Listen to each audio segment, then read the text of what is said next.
Iranian scholar Helia Doutagi spoke to Drop Site's Jeremy Scale about Israel's three-phase campaign against Iran. She describes it as phase one, sudden military onslaught to paralyze Iran's command structure and terrorize civilians. Phase two, a failed effort to provoke regime collapse through unrest and infiltration. Phase three, U.S. direct entry into the war, reflecting a declining empire's desperation.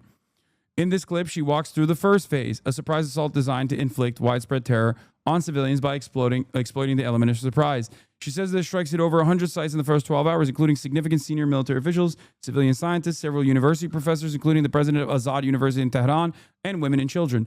Many were killed in their homes, asleep in the middle of the night. She calls it a psychological as well as a tactical campaign aimed at inducing fragmentation or loss of control. And yet, within hours, Iran began to reconstitute its defenses. A miscalculation, she argues, shattered Israel's assumptions. Let's take a look. Talk to you, but give us your analysis of what we're seeing unfold with this U.S.-Israeli war against Iran, the timing of it, and what you see as the agenda at play. I mean, you start with a pretty accurate and comprehensive analysis of what has happened, and I just want to, I guess, add to that. And let me start by this point that it is very important to recognize that we are at a historic inflection point in history, one that is very much rooted in October 7th, anti-colonial operation of Al-Aqsa, which has essentially set the motions of the forces that are going to shape and are shaping the very formation of the New World Order. Both specifically globally, but also specifically in West Asia. So the Israeli regime appears to be executing a three-phase operation or plan against Iran. And unlike its prior aggressions, in Yemen, in Syria, in Lebanon, and of course the ongoing genocide in Palestine, this aggression is encountering a radically different material conditions. Hence the different forces that we're seeing at play. And I'm going to go through the three phases that I think have unfolded or are unfolding, and maybe we can discuss that together.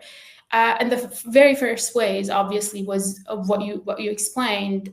The operation was very much designed to target the command structure and inflict widespread terror on civilians by exploiting the element of surprise.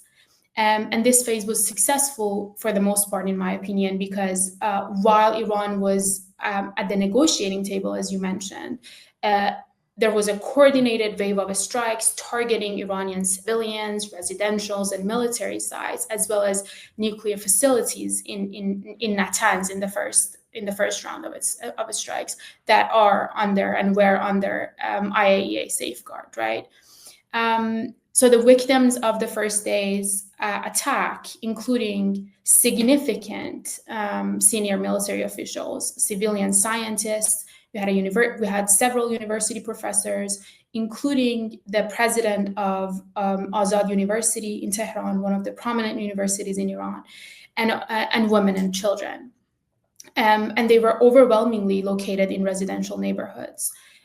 Many were killed in their homes. The attack took place in the middle of the night, and many were killed with their families sleeping in the middle of the night. And while several high-profile assassinations, as I said,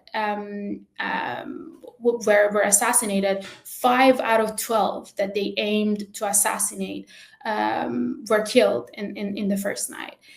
And the intent was really clear. It was to paralyze Iran's command structure and instill a mass fear through the targeting of civilians. And in the first few hours, Iran's air defense was also compromised significantly. That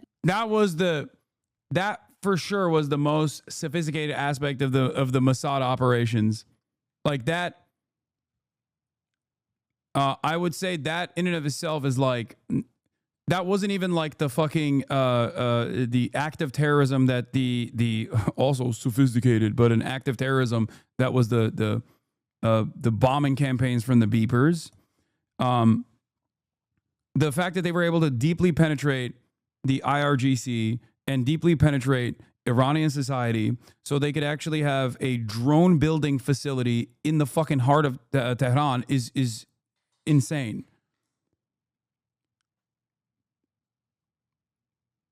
And once they were able to dismantle some of the air forces, then they fucking turned around and bombed all these people. Then they came in with the violence. And which limited the capacity of the state to defend their airspace. And as a result of that, over 100 strategic sites and civilian objects were hit within the first 6 to 12 hours, I believe, and significant damage was done. So the objective of the attack was not only tactical militarily, but it was also psychological, right? So it was very much to induce this fragmentation of loss of control. And what was significant, and I think arguably unprecedented, was the fact that Iran was able to observe the attack and so incredibly quickly retain its structure and come back to an offense mode. And this was partly a miscalculation of Israel. It was the depth of Iran's revolutionary structure. And within 6 hours, I believe, 7 hours, the command was restructured, air defense was restored, and offensive capacity was activated. And it was less than 24 hours, if not, it was like 12 hours, that the first round of attacks of Iran in self-defense was launched, right? And the first round were firm, they were calibrated, and they were targeted at important military objectives.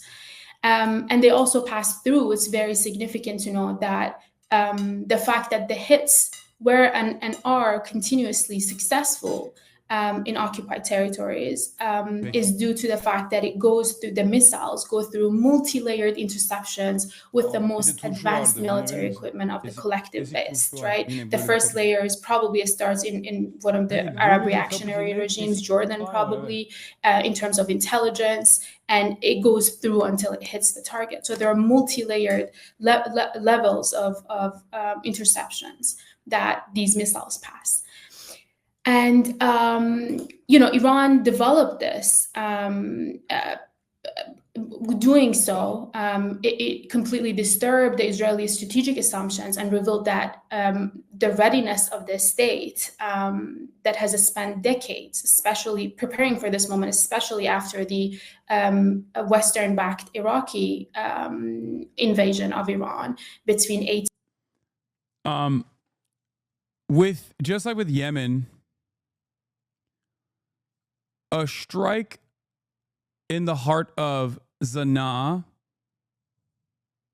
is going to be costly, of course, in terms of the civilian casualties, but the society's attitude towards that sort of thing is, I think, very different than a direct strike in the heart of Tel Aviv. The response is the response that Israeli society will have towards a direct strike on Tel Aviv, especially if it's continued, the appetite that they have for instability, the appetite that they have for the amount of damage they can withstand and not be able to live their normal day-to-day existences is very, very different than what the Iranian society or what people in Yemen can withstand. Not to say that Iran and Yemen are the same. They're not, because Iran is also going to be less tolerant of endless bombing campaigns than even the people in Yemen are, because all the people in Yemen have known is death and destruction from Western forces and Western-backed militias, whereas Iranian society broadly has also experienced stability and normalcy. But given the position of Iran on the global stage, there is more of an understanding that this is a strike that's happening that didn't have to happen. If Iran, for example, was engaging in a dangerous gambit by constantly fucking shit up instead of routinely showcasing restraint in the tit for tat between Israel and Iran, because remember, the way that Iran conducted itself, I have criticized to a certain degree, because like Iran has allowed all of its foreign policy apparatus to be eroded, the entire resistance to be eroded to a detriment to Iranian safety and security. But I think all of that was showing, like what that was showing to the public was that Iran was not willing to bargain with its citizens' lives, recognizing the unstable position that the Islamic Republic has in the eyes of its public. They basically didn't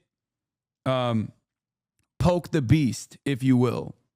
They didn't poke the beast at all, and then the beast still came for them, which is precisely why I think Israel was not able to take advantage of the initial destabilization that they thought they would get.